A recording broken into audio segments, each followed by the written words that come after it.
Tapos biglang umulan bago ko magsimula, diba? Hi guys! Welcome sa channel ko. Sa video na ito, i-share ko sa inyo ang aking mga September and October favorites in one video. Kasi nakalimutan ko mag-film last month ng aking September favorites. That's why I'm doing this right now. So, hindi ko na ito patatagalin pa para tuloy-tuloy ang ligaya. Let's get started! In the category of food, ito ay isang cheat day food. Ito yung tinatawag na Sasha Lotte something chocolate. This one is in milk chocolate flavor. Tapos ito, green tea flavor. Nabili namin ito on our recent trip to Japan. Oh, yes, I just said it. I went back to Japan with my husband. If you want to see the vlog, make sure to give this video a thumbs up para i-upload namin yon kasi it's our little secret project yung pagpunta namin doon. By the way, it was sponsored by Glutamax. So, nagpunta kami doon because nanalo kami nung summer. Yung parang may pa-contest sila, photo contest. Nanalo yung aming entry! Yeah! So, thank you so much Glutamax for sending us to Japan. So, ngayon bubuksan natin itong isang box, guys, para makita nyo kung ano itsura sa loob. Tapos, ito yung itsura ng chocolate.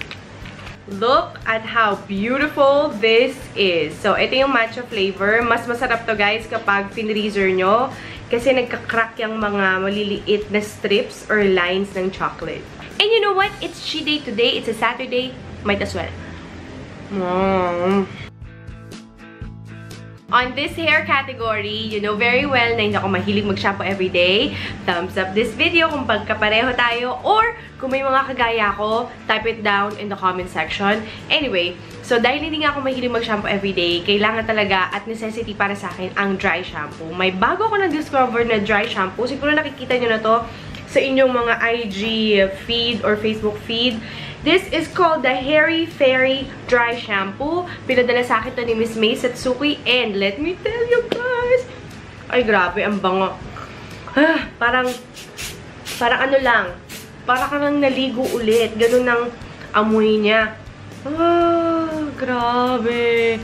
So, kapag gumagamit ako nito, of course, syempre, kailangan nakalugo yung buhok nyo. Tapos, parang minamassage mo yung scalp mo kasi dito talaga unang namumuo ang mga oils. Diba? Yung mga oils, hindi lang siya dito namumuo, pati sa anit ko. So, kailangan ko talaga ng dry shampoo. I don't know kung na-share ko na sa inyo to, guys, pero lately, I've been loving nude nails. And, ang shade na favorite ko is from Caronia in the shade Touch of Tan. So, napansin nyo, guys, 1 week na yung kuko ko, o, diba? Hindi siya nag-chip whatsoever. Tapos, may effect kasi yung nude. Namumula-mula yung mga gilid-gilid ng mga daliri. Sa fashion category, I'm still loving chokers. Pero ito is a very special choker because this is DIY. Ay, ang cute-cute. Well, nagpunta kami sa Mega Mall nung nakaraan because we were shooting for Happy Lemon. Nakita ko yung parang may fabric store doon. Tapos nagbibenta sila ng mga strip ng metal na merong butas sa gilid. Ay, sa dulo. Ay, papakita ko sa inyo. Ayan o, may butas siya, diba? Nilagyan ko lang siya ng ribbon dito sa likod para matali ko siya. Tapos, binend ko lang siya ng ganyan. And then, voila! Diba? Back! Now, if you're wondering kung nag-fade to, hindi ko alam. Kasi immediately, right after buying it, binigyan ko na siya ng isang coat ng clear nail polish. Ginagawa nyo rin ba yung guys? Isa yun sa mga hack ko sa mga fake na jewelry para di sila kumupas. Pagdating naman sa trend, I am loving glitter lips. This is very easy to achieve. Kailangan mo lang ng 3 items sa iyong Kikay kit. And I will show you guys how easy it is. First of all, kailangan talaga well moisturize ang iyong lips.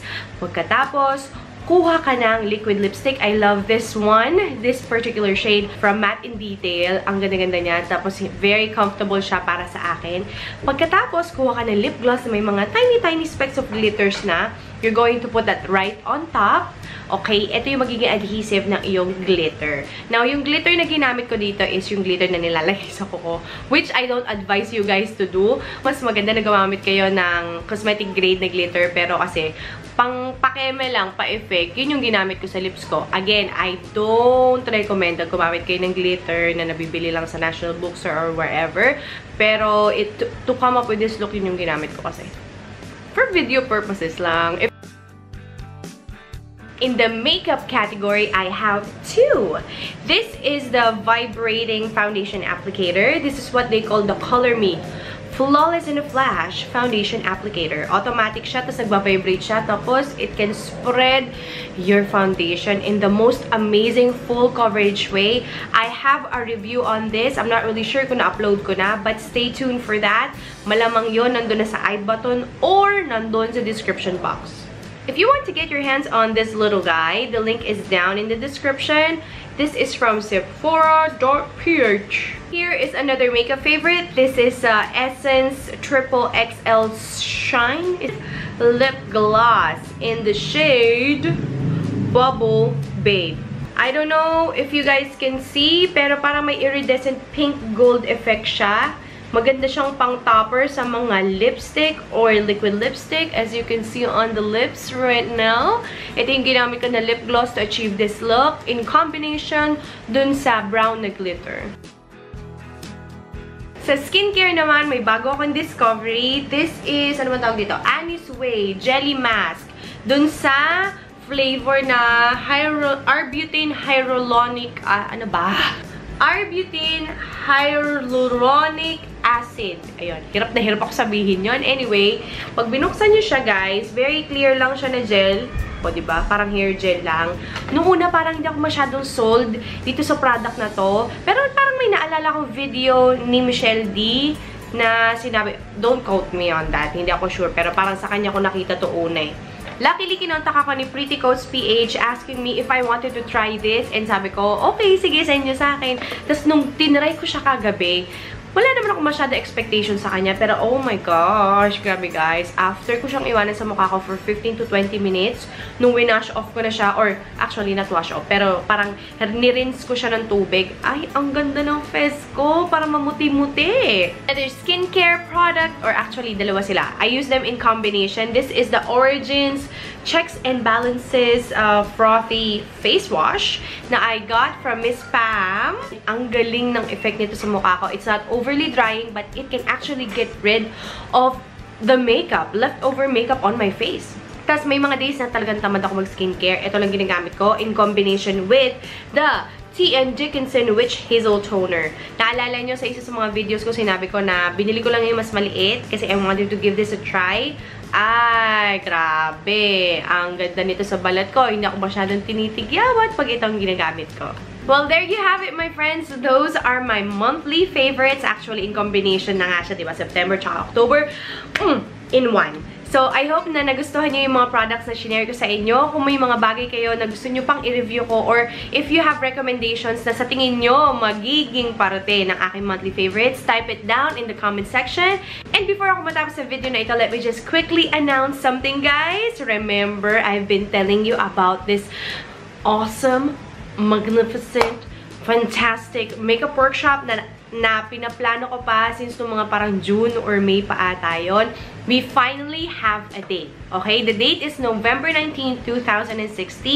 That is a Saturday. The makeup workshop will start at 9:30 until 3:30 ng hapon. You might think na sobrang haba nun. Pero actually, kapag kayo ay umattend dun sa aking makeup workshop, marami kayong matututunan. I think kulang pa nga yung oras na yun para matutunan nyo lahat ng gusto ko i-share sa inyo. Tapos tinatanong nyo ako, guys, saan ba? Saan ba gagawin to? Sa One Cafe and Events Place sa may Ortigas. Sa likod lang siya ng SM Mega Mall.